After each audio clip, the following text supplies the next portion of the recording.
Nah, di soal nomor satu kan ada beberapa entity itu, tetapi terjadi beberapa multi value dan redundan gitu ya. Jadi dari beberapa entity di nomor satu yang atributnya terjadi redundan, dibuatlah persimpangan uh, di soal nomor 2. Tetapi di soal nomor 2 sendiri, entitinya yang merupakan atribut di soal nomor satu itu terjadi lagi multi value. Maka multi value atribut yang terjadi di soal nomor 2 itu tidak bisa dimasukkan ke entity yang ada lagi. Gitu dia. Karena udah berulang gitu. Nama atributnya itu status layanan. Status layanan ini tuh berasal dari entity jadwal layanan. Nah, untuk alasannya sendiri, alasan atribut ini tidak dijadikan atribut di entity terkait itu karena status layanan tidak dimasukkan ke entity utama karena akan terjadi perulangan data pada setiap layanan atau item yang berbeda yang memiliki status layanan yang sama. Gitu dia.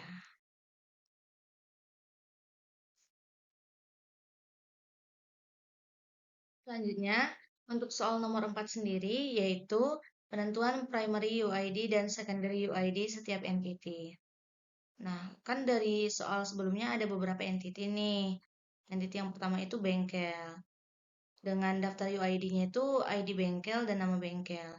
Sebelumnya, em, primary UID itu fungsinya untuk memberikan keterangan unik gitu untuk suatu entity. Jadi, dia harus ada pembeda dengan entity lain gitu. Kalau secondary itu dia berfungsi sebagai tanda pengenal tetapi tidak harus unik, tapi harus ada gitu dia. Nah, untuk bengkel sendiri itu ID bengkel artifisial, nama bengkel itu natural. Terus ID bengkel itu primary dan nama bengkel itu secondary. Untuk pelanggan, ID pelanggan itu sebagai artifisial gitu. Nama pelanggannya natural. Nah, ID pelanggan itu primary karena dia harus berbeda dengan ID pelanggan yang lainnya, tidak boleh sama, harus unik gitu. Demikian juga nama pelanggan itu secondary, wajib ada tetapi tidak harus unik. Yang ketiga itu entity mekanik. Entity mekanik yang pertama daftar UID-nya itu ID mekanik.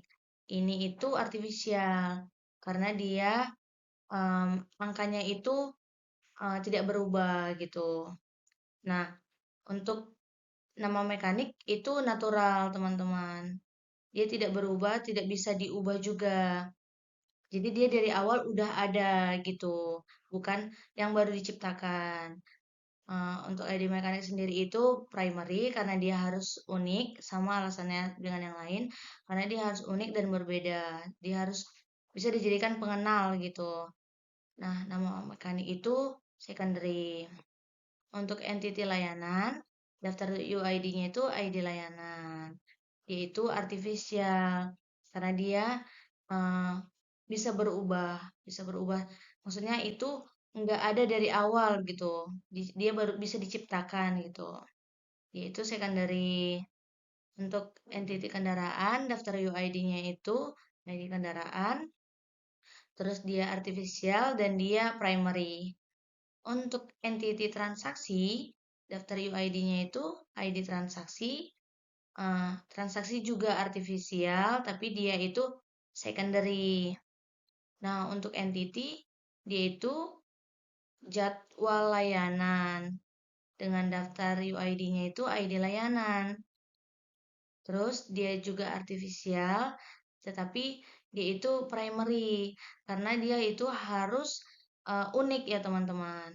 Karena harus jadi tanda pembeda gitu jadwal layanan untuk satu layanan dengan layanan yang lain gitu contohnya.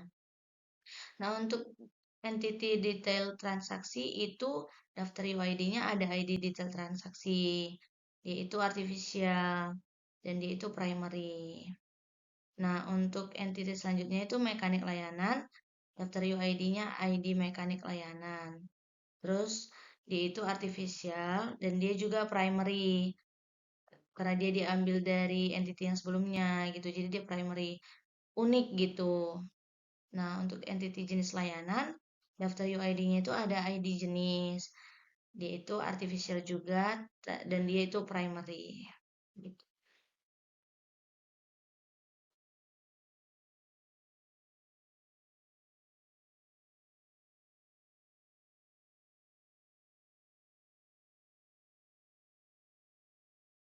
Nah, dari soal nomor 3 modul 2 itu kan diambil dari entity yang ada di modul pertama ya.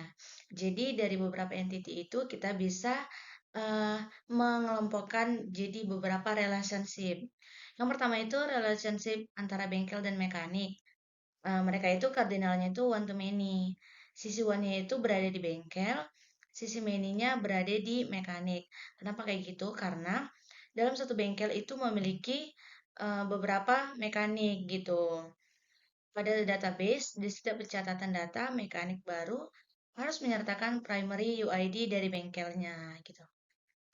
Nah, untuk relationship yang kedua yaitu antara bengkel dan pelanggan. Cardinality-nya itu one to many. One-nya itu berada di sisi bengkel dan many-nya itu berada di sisi pelanggan. Gitu. Kenapa kayak gitu? Karena bengkel itu bisa menerima banyak pelanggan gitu kan. Namun satu pelanggan yang memiliki kendala pada satu kendaraan tidak mungkin berada di beberapa bengkel gitu. Pada database di setiap pencatatan data pelanggan baru harus menyertakan primary UID dari bengkelnya. Relationship yang ketiga yaitu antara pelanggan dan kendaraan. Cardinality-nya itu one to many. Sisi one-nya itu berada di bengkel dan sisi many-nya berada di pelanggan. Pada database, di setiap pencatatan data kendaraan baru harus menyertakan primary UID dari pelanggan atau pemiliknya. Gitu dia teman-teman. Kenapa dia one to many? Karena uh, satu pelanggan itu bisa memiliki atau mengantarkan kendaraannya ke bengkel itu lebih dari satu gitu.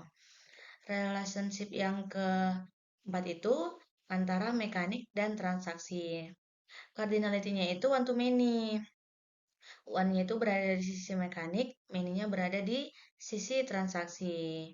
Pada database, di setiap pencatatan data transaksi baru, harus menyertakan primary UID dari mekanik yang melayani transaksinya itu gitu.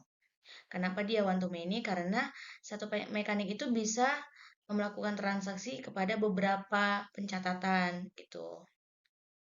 Nah, untuk relationship yang kelima itu ada mekanik dan layanan. Cardinality-nya itu many to many. Dengan many di sisi mekanik, tapi many juga di sisi transaksi. Alasannya karena adalah mekanik itu bisa melayani beberapa transaksi layanan gitu kan. Dan transaksi layanan itu bisa dilakukan oleh beberapa mekanik juga. Pada database di setiap pencatatan data pelayanan baru harus menyertakan primary UID dari mekanik yang melayaninya juga. Dan untuk relationship yang keenam itu ada antara layanan dan jadwal layanan. Cardinality-nya itu one to many. One itu berada di sisi layanan, many-nya itu berada di sisi jadwal layanan. Pada database, di setiap pencatatan data jadwal layanan baru harus menyertakan primary UID dari layanannya. Alasannya dari one to many itu karena satu layanan itu bisa memiliki beberapa jadwal pelayanan gitu. Karena setiap layanan itu kan nggak cuma melayani satu aja gitu, ada beberapa gitu. Nah, relationship yang terakhir itu antara transaksi dan detail transaksi. Cardinality-nya itu one to many. One sisinya itu berada di sisi transaksi, dan many-nya itu berada di sisi detail transaksi. Pada database, di setiap pencatatan detail transaksi baru, harus menyertakan detail transaksi dari transaksinya gitu. Alasan dia one to many itu karena setiap satu transaksi itu memiliki beberapa detail transaksi gitu, teman-teman.